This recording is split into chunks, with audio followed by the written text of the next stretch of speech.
Well, good morning, everybody. Tim here. We're at Daddy Studios on another Sunday morning, and model cars and coffee, but I already drank my coffee, so I don't have a cup of coffee in my hand. So anyway, just kind of going to show you guys some progress on a few things that I'm working on, and I'm going to get right to that. So I'm going to swing the camera over here and readjust it. So couple of things on the bench. So Black Beauty, got that in primer. Let me turn the other light on here. Let's get some more light on the subject. There we go. Got the body primed. Yesterday I did the roof in the matte black and did a couple coats of clear on that. I went on and sprayed the inside areas in matte black as well. So that's coming along. I'm hoping to get this taped off today and go ahead and get the gloss black done on the body, and then we can kind of keep moving along with this build. I've gotten a second wiring harness finished last night, so that's two. I got one more on the bench there from my buddy Chuck. I'm going to try to knock that out today sometime, hopefully, and maybe even try to watch the Daytona 500 today, so we'll see how that goes. Still got some work to do around the house. As you can see in the background, the Tyrone Malone truck, big giant hauler in primer now. So I've got this pretty smoothed out. Pretty happy with the body on it. So it's nice and smooth. And got all the seams done. I'm just going to try to figure out, I'm just going to set this down sometime in the next day or two. Figure out what I'm going to do as far as paint. And I think I mentioned before I'd like to do some lighting on this thing. So that's coming up. This is one of the unlimited class hydroplane kits that I picked up a few months back. They'd sold these as 1/25th scale. I think they're smaller. I mean, as far as the driver figure, it appears to be closer to like maybe 1/32, something like that, or I'm maybe not quite that small, but it is smaller, and these boats are huge. But you can kind of see this is in silver base coat. I haven't got it snapped together because it has these pins that lock the pieces of the hull together, and I'm pretty sure once they're snapped together, you're not ever going to get it apart because they're really solid. So I just kind of sat all this together. It will have the removable engine hood. It's got a jet turbine engine that goes in there, which is really cool. So I've got that all ready to be painted up. It's all assembled, all the pieces. Not a ton of parts. This is a low parts count kit, so not a lot to it, not real difficult, but I'm hoping to get a really nice finish. I'm going to go through my decals today and just kind of figure out, I got an idea what I'm going to do on the paint scheme on this, but I just want to kind of get that in my mind and go from there. I got some parts in this week. I bought this stuff off of eBay. Company called White Tanks Hobbies. And let's see, they're in Waddell, Arizona. And this is cool. This is just some little parts for my diorama. So you've got a couple thermoses and lunch boxes. I think there's some drinking cups there, or I think that's actually the caps that go on the thermoses. And then you got a few Playmate coolers, one that's closed, one that's open. Some stand-up drinking thermoses. Not sure what these are. Yeah, that's just a bigger, that's almost like one of those sports coolers you'd see at a sports game. So it's a bigger one. And then he sent me, as a freebie, he sent me a beer keg. So that was pretty cool. So cool little parts. Again, eBay. And I think I was watching it, and they retailed $10. I think he dropped it to $8. I think that's what it was. So yeah, just some cool little parts I can paint up to put in my big diorama. So I'm going to get some of this stuff out of the way. We'll talk about some other stuff. I wanted to talk about model car books and publications. I'm coming. Sorry, guys. So anyway, I don't know about you guys, but I like a good book, especially if it's about models or monsters or all of the above. Man, the camera's just not cooperating this morning. I got this new armature to hold the GoPro, and it's a little goofy. Okay, that looks pretty good. All right, so just gonna go over a few of these things, and I'm sure a lot of you guys have this stuff. And but if you don't, this will kind of make, give you an idea of what's available. So this is a really good one. If you like these weirdo kits and monster kits, hot rod kits, about Bill Campbell. Gonna sneeze. Allergies are killing me. Pollen count's really high. Weirdo World. So this is all about Bill Campbell. Kind of his life history, a lot of his early artwork, his he did a lot more box art for these guys. Let's see, well, back in the day it was Hawk, but of course all the weirdo kits are in here too, and there's some prototype stuff, some really cool sketches of stuff that never came to be model kits, but they're really good book. And of course Bill has passed away, but really like the stuff that's in here. This one I've had for a while, Hot Rod Model Kits by Terry Jesse, and it's it's a small book, but it's cool. Let's see, I usually date these. No, I didn't date it when I got it, but there's everything from Rat Fink stuff to hot rods in here. Some really great stuff in here, a lot of old vintage kits, so that's a good one. And then there's a vintage slot car book too, about the same size. Let's see, Philippe de L'Espanaye. Do not know who that is, but this is pretty good, with a lot of the early slot cars, cool racing pictures from back in the day. But I don't know about you guys. I mean, I love these old slots. I've sold off, well, all of my collection. I had lots of tracks, and a lot of the cars, early cars that I had refurbished from the 60s, mostly 24th scale. Well, I guess I had mostly 32nd scale, and I had some 24th scale, but and I sold all that stuff off back when I was building my hot rod, my real hot rod, and no regrets. But the prices now are just off the charts what this stuff is worth. I mean, they're going for huge amounts of money. So I have a few cars. Again, my buddy Kerry Day gave me an awesome one of the early fastback Mustangs with the wheelie chassis on it. I think that was a Revell Cars Orange. I had one as a kid, and that was just like, I thought that was the coolest thing. I would just like lay on the floor, put it on the track, and just nail it to watch it do wheelies, and I thought that was just the most awesome thing. And I had mentioned that to Kerry. Kerry is he is the slot car guy on eBay. His seller name is Yard Sale Finds, and he has got just massive amounts of vintage slot car stuff that he sells, and model kits too. Kerry's a great guy. We've known each other for a long time. Hi, Kerry. I know you're watching out there at some point. But he's got some great slot car stuff. So if you're into that, looking for that, follow him, because he puts some really nice stuff up. His prices are good, very fair, and just a great guy to deal with. But anyway, yeah, vintage slot cars. So this one, Show Rod Model Kits by Scotty Gosson. This is a good one. I missed getting anything in here, but a lot of my friends' models are in here, which I really love, the fact that they're in here. It's great being able to see their builds, and a lot of the guys from the old Dave's Show Rod Rally website, which still exists. If you guys like show rods, look that up, Dave's Show Rod Rally. And there's a chat group called the Coffin Corner, which back in the day was like the place to hang out. 20 years ago, there was a lot of us who are still friends, a lot of them are YouTubers now. Great bunch of guys, but there's a lot of really good builds in here, a lot of good box art.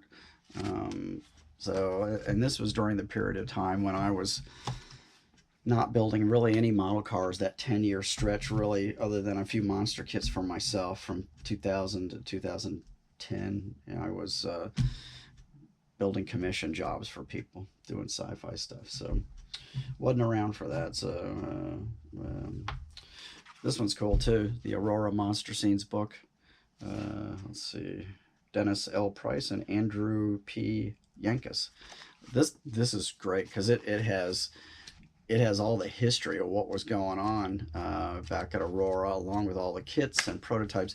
When these things came out, they really caused a stink because back, this was way back, early 60s, especially Vampirilla, because she was really kind of nakedy, and which is really a tiny little thing. And one of the funny things, the way she was molded originally, she had a mold seam vertically right between her legs, and that did not go over well when these kids started getting these model kits and bringing them home. And parents associations started freaking out, so they had to actually change the tooling to get rid of that. I don't know.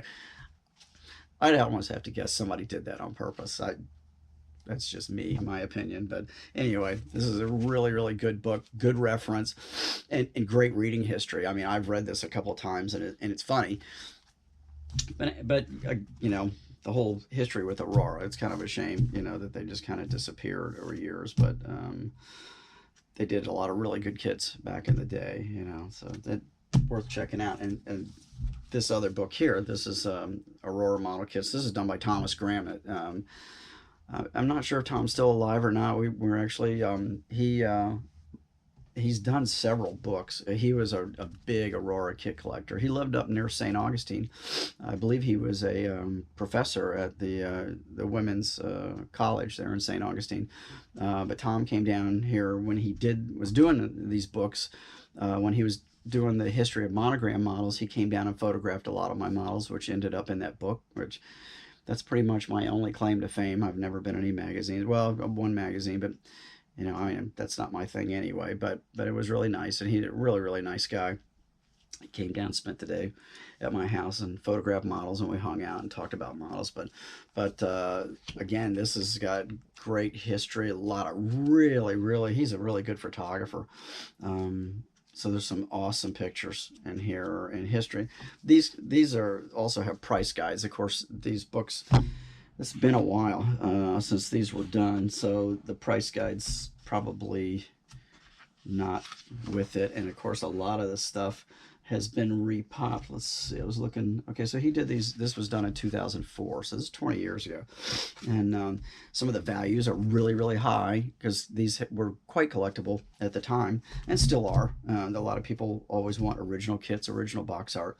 But of course, as we know, and since that period of time, a lot of these kits have been reissued, and that's greatly affected the values, I think. But there's still folks out there that want that original 60s stuff, and I get it, I totally get it. And this is remembering Revell model kits. This is one of Tom's books as well. Same thing, history, lots and lots and lots of great pictures. Revell did toys. Some of this stuff they did was toys early on too. I like, and what I'd like to find, I like these Dr. Seuss kits. I think these are really cool, and I've had my eye on some of this stuff. I'd like to find some of these and put them. I mean, you guys all know I like weird shit. So, and I've actually been looking at some of these. They're fairly pricey, so I haven't bit the bullet and bought any of those. There's that Goodyear blimp model kit that we were talking about, and it actually scrolls stuff on the side of it, I think, too. It's a snap kit. I think one of you guys said you were building this right now. And I shot some really cool footage of the blimp landing last night in the dark. We saw it coming. I was out walking my dog, saw it coming in over Ponce Inlet with all the lights on. And they have it has like a projection screen on the side of it so they can put stuff up. And they had a huge flag on it, an American flag on it last night, which is really cool. So my wife and I jumped in the car and rode up to the end of the street and watched it land, which is really cool. And we had really strong winds coming out of the south last night, so he was lighting up the motor there, getting it to come in and stay on point, getting hooked up there last night. And this is the Monogram Models book from Thomas Graham as well. So, as I said, I was lucky enough. Tom autographed this copy for me. This is in '06, so 19 years ago. And he had sent me this. I've got 2 or 3 copies. I actually have, well, I bought several copies, and I had given my father a copy and my uncle, and I got both of those back after they passed away, so I have those in my collection. But again, early history of Monogram Models and the story, and everything's in here. And there's a couple of my models. There's my Cherry Bomb and my King Chopper. There's one whole area in here on Tom Daniel kits, and it's not just my stuff. There's a lot of other people's builds in here too. So, but it's got everything in here. And same thing. It's got a value guide. So. Yeah, model books. And but there's other, there's a lot of other books. I mean, I've got a fairly good collection of art books and stuff. And if you like the monsters kits and stuff like I do, the Roth monsters or weirder kits and stuff like that, there's some other sources of inspiration out there, some other books. Let me grab a couple real quick. Hang on just a second.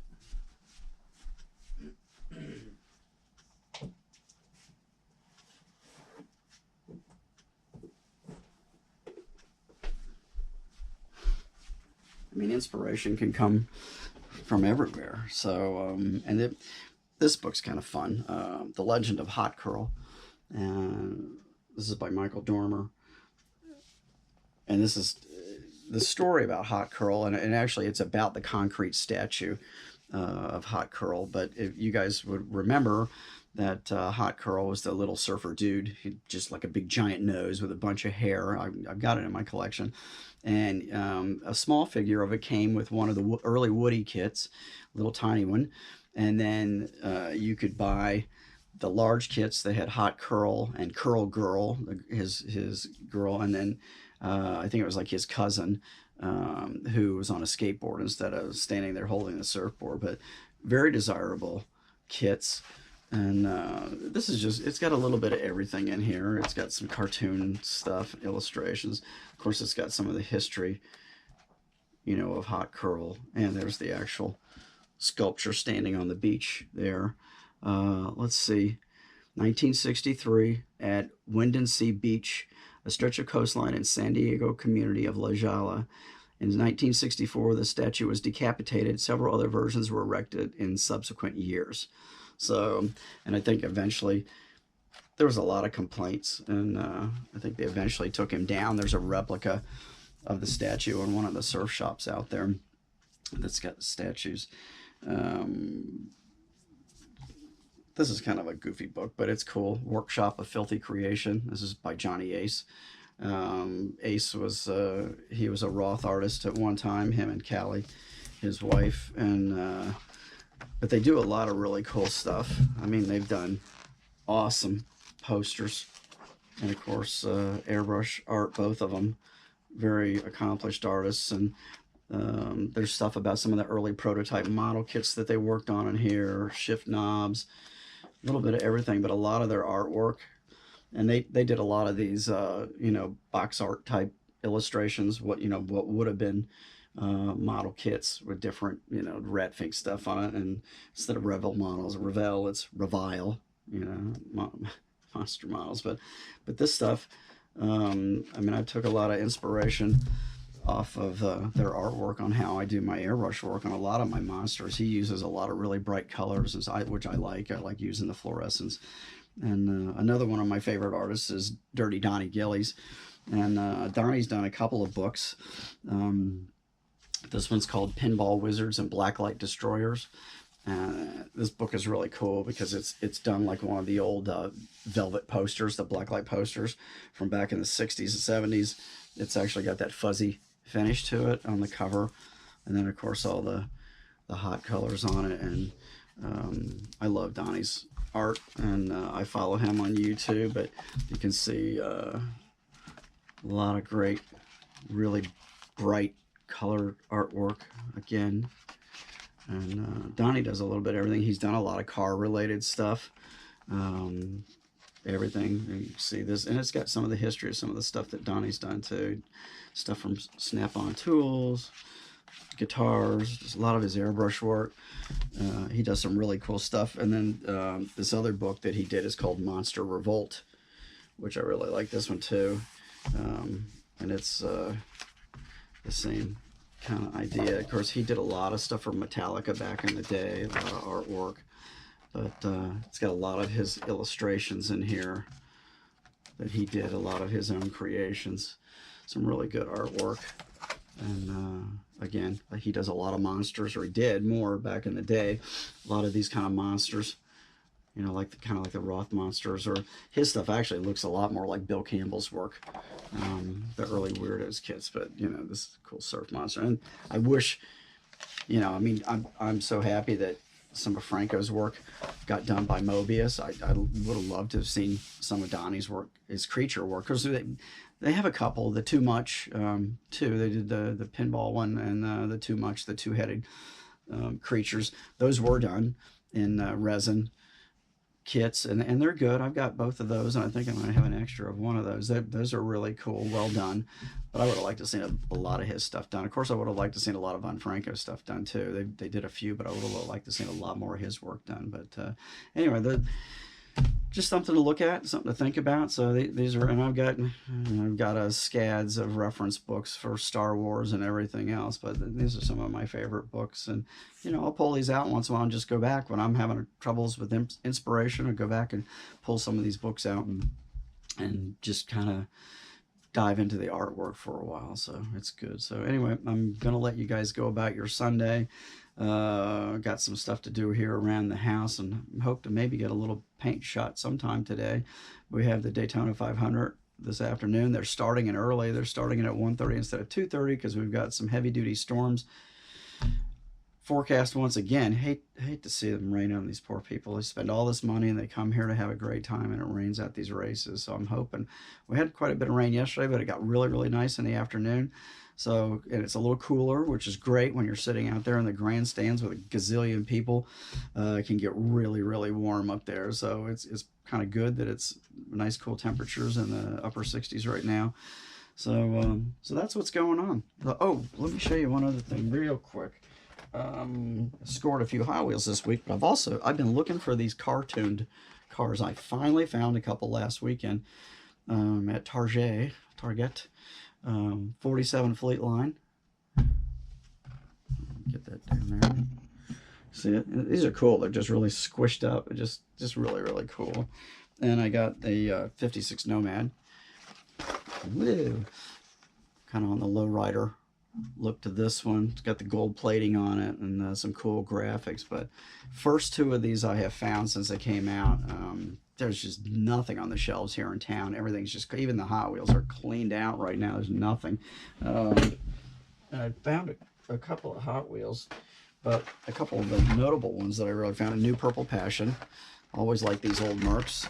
And the other Merc, the Hirahata Merc, in a different paint scheme. I haven't gotten any of these in the actual color, that green, that mint green. I never found one. And of course now color's discontinued, so that's probably not ever going to happen. And I found this cool little Roadster, Max Steel Roadster too. So I found a few colors of this one too, but won't show you any more of that stuff. So anyway, you guys have a great Sunday. I'm gonna cut off this other light, so it's blinding me. And we'll see you again this week sometime, maybe with some updates. I'm gonna try to, main thing right now, I want to try to really get into the Black Beauty. I'm gonna add another video probably this week on the process of getting the lighting in there. Once I get this body paint, I'm really kind of can't do anything else to show you until I get the body ready to start putting everything in there. So we'll do that. And I really just wanted to get these other lighting kits done for Mike over at the Intake, and for my buddy Chuck. I'll have that going out probably this week for you, Mike. So that's what's happening. So you guys have a good rest of the day. I will see you again real soon, and keep building.